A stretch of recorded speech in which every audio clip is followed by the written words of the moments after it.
నారాయణాయ. నేను మీ దేవి శ్రీప్రసాద్ అండి.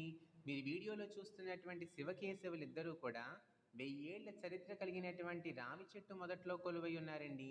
ఎంతో మహిమాన్వితమైనటువంటి ప్రదేశానికి భక్తులు తండోపతండాలుగా వస్తున్నారు. క్యూ కట్టి మరీ స్వామివార్లకి అభిషేకం చేస్తున్నారు.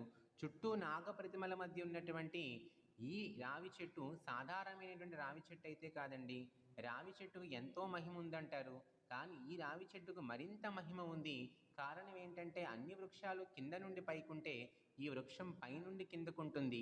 ఇక్కడికి విచ్చేసి ఈ వృక్షం చుట్టూ 3 సార్లు ప్రదక్షిణ చేసి ఈ వృక్షం మొదట్లో కొలువై ఉన్నటువంటి శివకేశవులకి పాలతో కానీ నీళ్లతో కానీ అభిషేకం చేస్తే వివాహం కాని వాళ్ళకి వివాహ ప్రాప్తి, సంతానం లేనటువంటి వాళ్ళకి సంతాన యోగ్యత, ఉద్యోగం కోసం ప్రయత్నాలు చేస్తున్నటువంటి వాళ్ళకి కార్యజయం, అతి ముఖ్యంగా గ్రహదోషాలతో ఇబ్బంది పడుతున్నటువంటి వాళ్ళకి గ్రహదోష నివారణ కలిగి శాంతి కలుగుతుందండి.